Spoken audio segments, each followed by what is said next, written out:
नेते आमदार हितेंद्र ठाकूर, युवा आमदार क्षितिज ठाकूर, कार्याध्यक्ष राजू नाना यांच्या नेतृत्वाखाली काम करत असताना मागील 5 वर्षांमध्ये मी माझ्या बोईसर विधानसभा क्षेत्रामध्ये जवळपास 1450 ते 1500 विकास कामं मी करू शकलो आणि जवळपास त्याला 1000 कोटींचा निधी मी आणू शकलो। त्याच्यामुळे मला काम करताना खूप समाधान मिळालं आणि आप्पा आणि क्षितिजदादा यांचं मला खूप मोठं सहकार्य मिळालं आणि त्यांच्या जोरावरच मी काम करू शकलो। 5 वर्ष आपण यशस्वीरित्या बोईसर मतदारसंघाचं नेतृत्व केलं। आम्ही बघितलेलं आहे की तुम्ही विधानसभेमध्ये अधिवेशना काळात या जिल्ह्यातील तथा आपल्या मतदारसंघातील विविध प्रश्न मांडून लोकांच्या समस्या मांडून त्या सोडवण्याचा प्रयत्न केलेला आहे। आत्तापर्यंत आपण पालघर जिल्ह्यासाठी तथा आपल्या मतदारसंघासाठी काय काय विकास कामं केलीत आणि याच्यानंतर आपण काय आपलं विजन आहे ते जरा थोडक्यात आम्हाला माहिती द्या। सर्वप्रथम सर्वांना नमस्कार। मी 5 वर्ष बोईसर विधानसभा क्षेत्राचा आमदार म्हणून लोकनेते आमदार हितेंद्र ठाकूर, राजू नाना, युवा आमदार क्षितिज ठाकूर आणि पक्षाचे सर्व वरिष्ठ नेतेगण आणि कार्यकर्ते पदाधिकारी यांच्यासोबत काम करत असताना जेव्हा मी पहिल्यांदा उभा राहिलो तेव्हा काही मॅनिफेस्टो मी दिला होता। काही विकासात्मक कामाच्या दृष्टिकोनातून मी त्याच्यामध्ये सांगितलं होतं। खरं म्हणजे माझा जो मतदारसंघ आहे हा सागरी, नागरी, डोंगरी, शहरी, औद्योगिक क्षेत्र असलेला, बागायतदार, मजूर, कामगार आणि शहरी वस्ती असलेला हा सगळा माझा भाग आहे आणि त्याच्यामध्ये दळणवळण, रस्त्यांची पायाभूत सुविधा, मोठी पुलं, त्याचप्रमाणे गटर, पाणी आणि रोजगार ह्या संदर्भामध्ये अनेक प्रश्न त्यावेळेला प्रलंबित होते। शेतकऱ्यांचे प्रश्न प्रलंबित होते, आरोग्याचे प्रश्न प्रलंबित होते आणि त्यावेळेला मी जेव्हा आमदार म्हणून निवडून आल्यानंतर ह्या सगळ्या विषयावर काम करायला सुरुवात केली तर सर्वप्रथम कोरोना आला आणि ह्या कोरोना काळामध्ये आपण बघितलं सुरुवातीचे 2 वर्ष ही अतिशय महाभयंकर परिस्थितीला सगळ्यांना सामोरं जावं लागलं। एक म्हणजे सर्वप्रथम जेव्हा कोरोना आला संपूर्ण जग हे बंदिस्त झालं, लॉकडाऊन झालं, लोकांची फिरण्याची परिस्थिती राहिली नाही। सगळे लोक एका ठिकाणी ठप्प राहिली, बसून राहिली, जागोजागी त्यांना राहावं लागलं, रोजगार गेला, त्यांचे जेवणाचे प्रॉब्लेम्स झाले। अशा वेळेला लोकनेते आमदार हितेंद्र ठाकूर यांच्या माध्यमातून Aai Jivdani charitable trust, Saibaba charitable trust, त्याचप्रमाणे अनेक उद्योजक, स्वयंसेवी संस्था यांना एकत्र करून आप्पांनी दररोज 1 लाख लोकांना जेवणाची सुविधा त्यावेळेला केली। जे प्रवासी चालत जात होते अशा प्रवाशांना हायवेवर जेवणाची व्यवस्था केली। ज्या ठिकाणी लोकांना क्वारंटाईन केलं अशा ठिकाणी त्यांना राहण्याची, संपूर्ण जेवणाची आणि इतर व्यवस्था पुरवण्याचं काम आपण केलं। अशा परिस्थितीमध्ये जी पहिला फेज होता तो आम्ही सांभाळला, परंतु सेकंड वेव्ह जेव्हा आली त्याच्यामध्ये पूर्णपणे ऑक्सिजनची मात्रा कमी झाली, लोकांना रेमडेसिवीर इंजेक्शन मिळत नव्हतं, बेड मिळत नव्हतं। अशा वेळेला पूर्णपणे एक जिल्ह्याची गुगल शीट आम्ही बनवली आणि गुगल शीट बनवत असताना जेवढे कोरोनाचे हॉस्पिटल होते अशा ठिकाणी पूर्ण लोकांना माहिती दिली, कारण त्यावेळेला अशी परिस्थिती निर्माण झाली होती की लोकांना औषधं मिळत नव्हते, इंजेक्शन मिळत नव्हते आणि खूप चढ्या भावाने ती घ्यावी लागत होती, परंतु आणि लोकांना नीट माहिती मिळत नव्हती। अशा परिस्थितीमध्ये आम्ही पालघर जिल्ह्यासाठी एक गुगल शीट बनवली आणि त्याप्रमाणे कुठल्या हॉस्पिटलला ऑक्सिजन बेड आहेत, कुठल्या हॉस्पिटलमध्ये सुविधा आहेत, अशा ठिकाणी ॲडमिशन लोकांना मिळेल अशा पद्धतीने आम्ही व्यवस्था केली आणि जे रेमडेसिवीर इंजेक्शन होते सेंट्रलाइज केलं आणि डायरेक्ट कलेक्टरच्या मार्फत कमिटी गठन करून ज्या हॉस्पिटलला जे रेमडेसिवीरची आवश्यकता पेशंटनुसार होती त्या ठिकाणी पुरवलं। त्याच्यामुळे स्वस्तामध्ये औषधं मिळण्याची व्यवस्था आपण त्यावेळेला केली।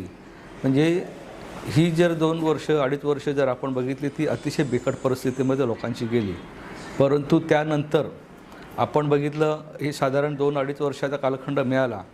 या कालखंडामध्ये जे रस्ते खराब झाले होते त्यांचं दुरुस्ती करणं खूप आवश्यकता होती, म्हणून पालघर जिल्ह्यातली जवळपास 100 किलोमीटरचे रस्ते आपण जिल्हा परिषदकडनं PWDकडे वर्ग केले आणि ते अपग्रेड ODRचे MDR केले आणि त्यांना जवळपास 200 कोटी रुपये निधी आपण मजबूतीकरणासाठी आणला आणि त्याच्यामुळे आज आपण बघितलं असेल ते संपूर्ण रस्ते त्यांना निधी मिळाले, त्याची कामंसुद्धा चालू झालेत.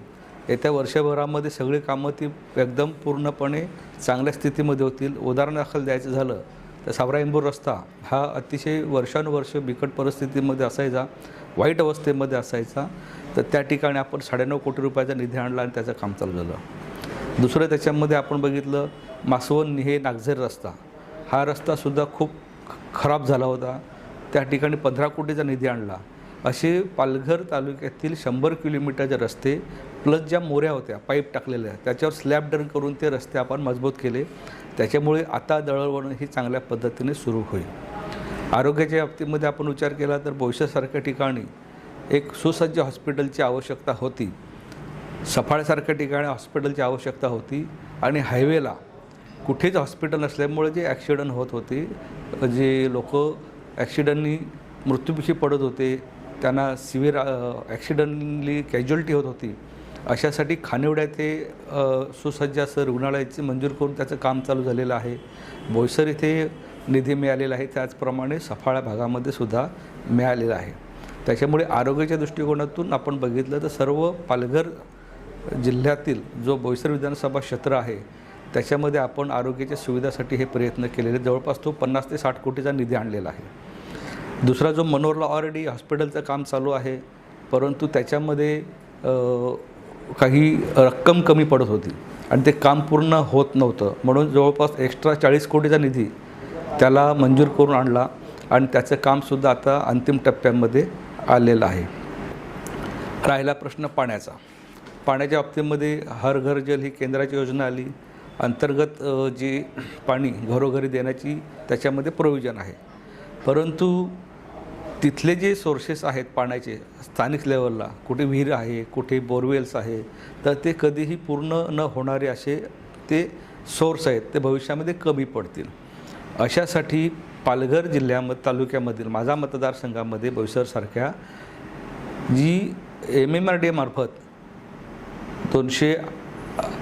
400 MLDची योजना बनवली, त्याच्यामध्ये वसई विरारसाठी आणि मीरा भाईंदरसाठी योजना आहे. त्या योजनेमध्ये जी हायवेवर असलेली गावं म्हणजे सोमटा, बऱ्हाणपूर, वाडा, खडकोना, चिल्हार, औंढाणी, कोंढाण, मनोर, त्याच्यानंतर टेन, सावरखंड, कोसबाड, करळगाव, पोळे, नवी दापचेरी, सावरा-इंबूर, दुर्वेस, त्याचप्रमाणे पुढे आलो हालोली, बोट, सातिवली ह्या गावांनासुद्धा त्या योजनेवर अंतर्भूत केलं आणि ही योजना जवळपास 12 MLD पाणी ह्या गावांना आपण त्या योजनेच्या माध्यमातून देतो आहे. त्याचप्रमाणे जी सफाळे करवाळे डॅमवरची योजना 17 वर्ष अगोदर जुनी 25 वर्ष जुन्या अगोदर ती PVC पाईपची होती, त्याच्या माध्यमातून नवघर घाटीम, सफाळे, करवाळे, मांडे, त्याचप्रमाणे विरातन, खुर्द, बुद्रुक,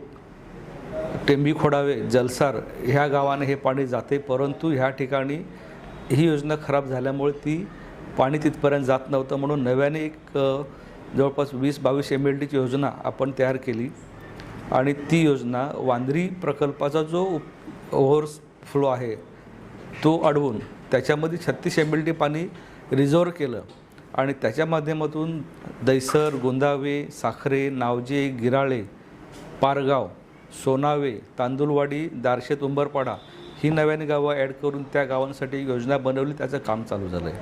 मग ह्या गावांनासुद्धा पूर्णपणे कायमस्वरूपी भविष्यामध्ये पाणी मिळणार आहे. त्याचप्रमाणे झांझरोळ डॅमवरून एक स्कीम आहे 17 गावांची, त्याच्यामध्ये केळवे रोड, झांझरोळी आहे, वाकसई आहे, त्याच्यानंतर मथाणे आहे,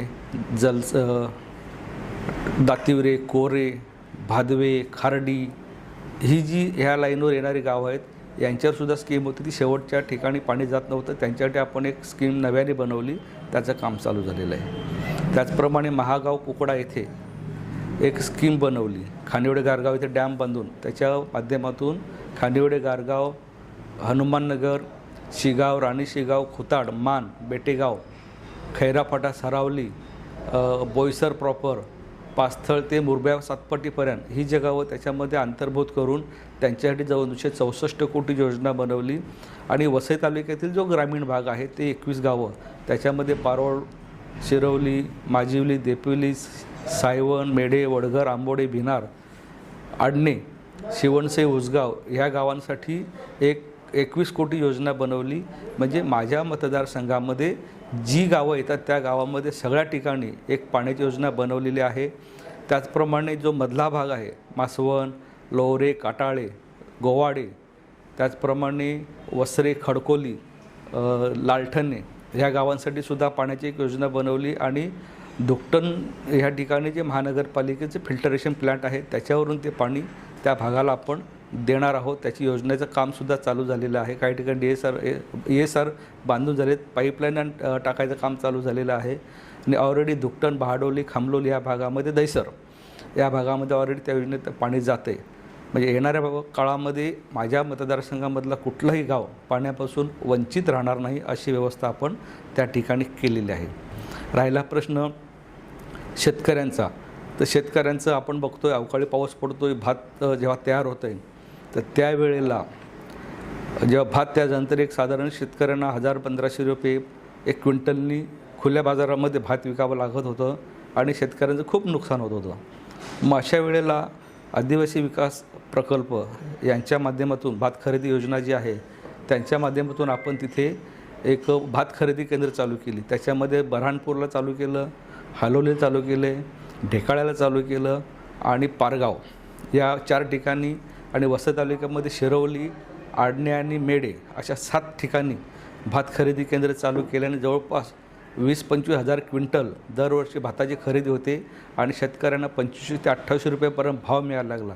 त्याच्यामुळे ह्या भागातील शेतकरी जो भात उत्पादक आहे त्यांना एक आपण चांगल्या प्रकारे योगदान दिलं, त्यांच्यासाठी स्कीम बनवल्या आणि आज शेतकरी खुश आहे.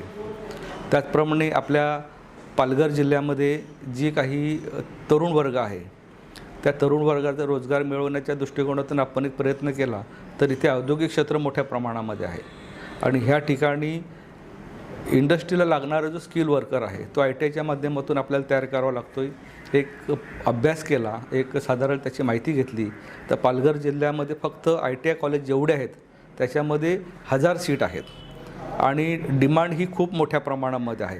तर त्या अनुषंगाने आपण एक साधारण दरवर्षी अजून 2000 सीट वाढवून ह्या पालघर जिल्ह्यातल्या मुलांना त्याच्यामध्ये प्रशिक्षण दिलं तर ते स्थानिक लेवलला रोजगार त्यांना मिळेल, म्हणून आम्ही त्या पद्धतीनं प्रयत्न चालू केले आहेत. येणाऱ्या काळामध्ये 2000 सीट एक्स्ट्रा या पालघर जिल्ह्यामध्ये ITIच्या माध्यमातून मुलांसाठी उपलब्ध करून देणार आहोत. हा एक तरुणांसाठी खूप चांगला एक रोजगार निर्माण होणार आहे. या माझ्या मतदारसंघामध्ये मुख्यमंत्री ग्राम सडक योजना आणि प्रधानमंत्री ग्राम सडक योजना याच्या माध्यमातून जवळपास 100 किलोमीटरचे रस्ते हे आपण घेतले आणि खेडोपाडी जे जाणारे रस्ते होते ते पूर्णपणे CC कॉन्क्रीटचे करण्याचे प्रयोजन आपण येणाऱ्या काळामध्ये केलेलं आहे. काही कामं टेंडर झालेले आहेत, काही टेंडर प्रोसेसला आहेत, वर्क ऑर्डर प्रोसेसला आहेत. त्याच्यामुळे हे सुद्धा रस्त्याच्या माध्यमातून एक रस्त्यांचं जाळं चांगल्या पद्धतीने तयार होईल आणि लोकांना दळणवळण हे चांगल्या पद्धतीने सुसज्ज होईल अशी आपण व्यवस्था केलेली आहे. त्याचप्रमाणे आपण बघितलं की पालघर जिल्हा हा पर्यटनाच्या दृष्टिकोनातून खूप महत्त्वाचा आहे आणि मोठा आहे. इथे नागरी पर्यटन आहे, सागरी पर्यटन आहे, डोंगरी पर्यटन आहे आणि अशा वेळेला पर्यटनाला चालना देण्याच्या दृष्टिकोनातून बराचसा निधी जवळपास 50 ते 60 कोटीचा निधी आपण शासकीय मंत्रालयाच्या माध्यमातून आणि जिल्हा पर्यटन आहे त्याच्या माध्यमातून आणलेलं आहे. याच्यामध्ये अनेक ठिकाणी तलाव सुशोभीकरणाची कामं घेतलेली आहेत, गड किल्ले याचं सुशोभीकरणाची कामं घेतलेली आहेत आणि सगळ्यात महत्त्वाचं म्हणजे एडवण येथे शिव मंदिर आणि आशापुरा मंदिर हे खूप प्रसिद्ध अशी तीर्थस्थानं आहेत. तर ह्या ठिकाणी दोन्ही पुलांना जोडणारा समुद्रातून एक स्कायवॉक त्याच्यासाठी आपण 12.5 कोटीचा निधी आपण प्रस्तावित केलं आहे. त्याच्यापैकी 5 कोटी निधी हा मिळालेला आहे आणि मला गर्वाने सांगायचं वाटेल की पालघर जिल्ह्यामध्ये एक तीर्थक्षेत्रांना जोडणारा महत्त्वाचा एक स्कायवॉक असं कधीही प्रकल्प झालेला नाही. तो आपण इथे डिझाईन करतो आहे आणि जेणेकरून तिथे अतिशय चांगल्या स्थितीमध्ये हा स्कायवॉक झाला तर पर्यटन प्लस दोन्ही देवस्थानात जोडणारा एक चांगला मार्ग तयार होईल. अशी ही कामं माझ्या माध्यमातून खूप सगळ्यांसाठी केलेली आहेत.